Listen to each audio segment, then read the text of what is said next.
Alrighty, this may end up copping a bit of wind noise. I don't know how well you can hear me, but there's a little bit of wind sort of coming and going, so I got my hand half over the microphone. Just found a flaming cog down the paddock, broken in half. You're right near the flaming trees down there. The crap I find around here is unbelievable. Anyway, people have asked me, how do you not stand on snakes? How have you not got killed yet by snakes? This year, as you can see, the grass is pretty low. You can see everything. It's not too bad. Well, for not standing on snakes, it's terrible for blasted sheep because they need to eat. You've always got to keep your eyes peeled. You know, you've got to keep close watch on where you're walking. Not just sort of be looking at the sky and just, you know. But usually with a snake, the first thing that'll happen is you'll hear them.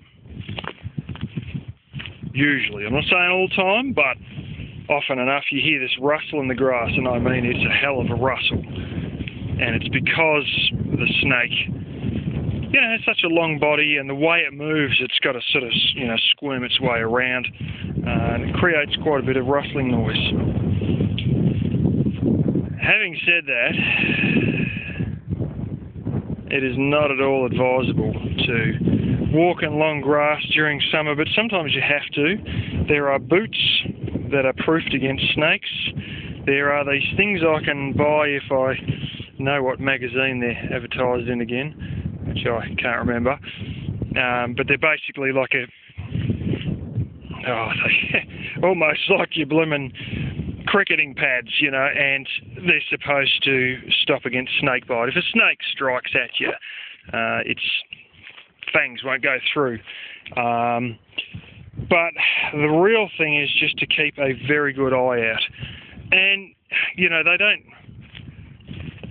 necessarily always stick their head up. I've come across one that was probably about from here to that rockaway, maybe even closer, maybe from here to the rockaway. And, you know, it was only like, not much more than 4 foot or something. And he was coiled up, and he was just laying on the ground, coiled up. And, you know, that's, he's just there in the warmth of the sun. If you see one, you get too close too quick, there's something simple, you just walk backwards. Another thing I recommend, aside from just the general bloody well watch where you look and don't keep looking at the sky or thinking about things, just watch where you're walking, is to actually mow areas that you commonly walk in. This wind noise is probably going berserk right about now. I'll give you an example here. Hasn't got that long, but you see, I often mow down here, and this is where my little, it's copping a bit of thermal expansion. This was all laid straight, by the way, and in the warmth of the day, it sort of twangs out from where it was laid straight. And this is down to where me few lousy grapevines still survive. And so I would mow this every year. And then you sort of got a clear track to walk on. And, you know, you can see as a result. Doesn't mean there's not going to be one right beside the track. But the big one I used to do, they don't like the ground thumping. So if you do have to walk into stuff that's really not good, the best option is to walk and just, and then you walk another 5 metres or so. And look, you can even take a log splitter, sledgehammer, a shovel, that's probably, you don't want to break the shovel, and or a cricket bat or baseball bat, and just thump the ground every few metres. And they hate the ground thumping. And if there's any around, they'll feel the vibrations in the ground, and then all of a sudden you'll hear the big rustle, and you'll look and you'll see them fleeing. Most of the snakes here will flee. If you deliberately come after the bastard, or you're so close to him that he thinks you're about to stand on him, beat the shit out of him, hurt him, he may strike. Do what my cats do when danger comes. Just run like fuck. That's about the only thing you can do. If you're bitten, you don't want to run like fuck at all. I've heard multiple different stories, but all I've heard mainly is don't panic and don't run. And the less blood movement, the better. I'm really not an expert as to what you do once you're bitten, but I do know how to avoid getting bitten in the first place. And don't think that I'll never see him, because I mean, you guys have seen him. I know the one with the cat during the weekly updates was a bit hard to see that time, but you know, I showed another one that was just down here. And earlier on, there's something up near the letterbox an hour and a half beforehand. You know, snakes are around.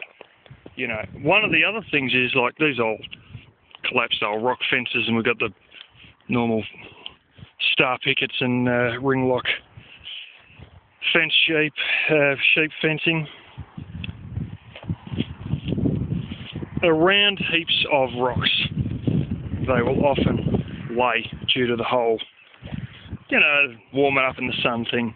If you go near heaps of rocks, you are infinitely more likely to see them than if you stay away from rocks. Having said that, I'm not saying you avoid them altogether, but it just seems to be, more often than not, they'll be on a rock, warming up, and you'll disturb them. And the main thing is that when you do come across them, there is still a bit of distance between you and them, so they don't feel threatened.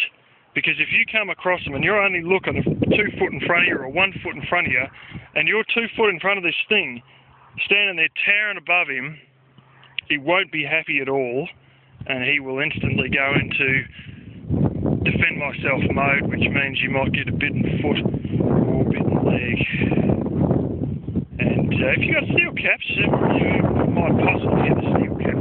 Having said that, I was wearing steel caps, and a heavy piece of metal fell on my foot, and it fell right behind the steel cap, and I broke my foot in 3 places. There's nothing to say that old snaky swing's necessarily going to go through your boot into your steel cap, because they might just go straight in your ankle instead. You know,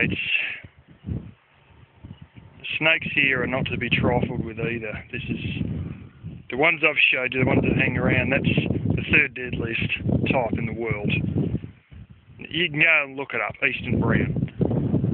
The other ones, there's one.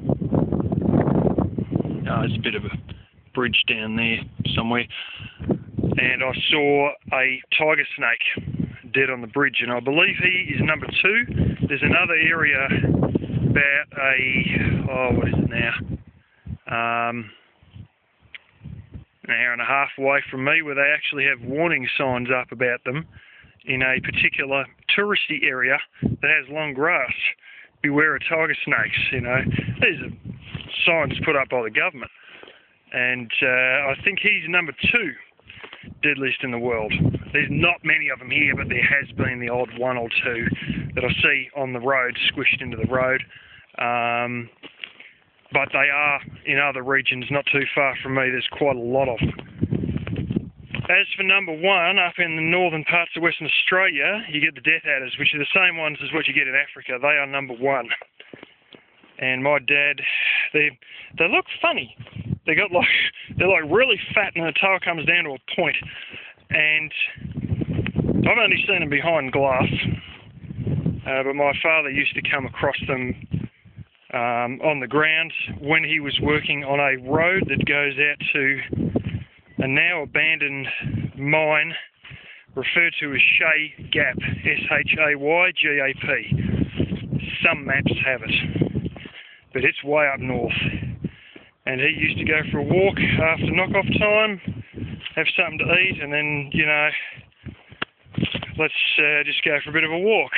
And he'd see these things there, and they would and they can move like you wouldn't believe, the death adders, and they are number 1.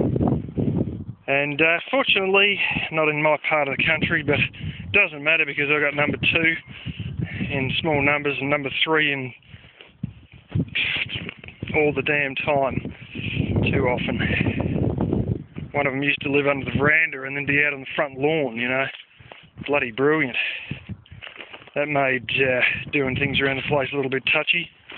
There was a lot of thumping the ground with a sledgehammer during those times, but anyway, it's one of these things that, you know, you've got to just concentrate and look where you're damn well going, and a lot of the time it won't be a problem, and give them plenty of space and never show aggression to them, and always give them the right of way and all that sort of shit.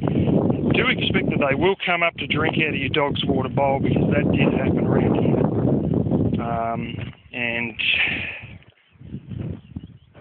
there's, well, you can always hope and pray as well.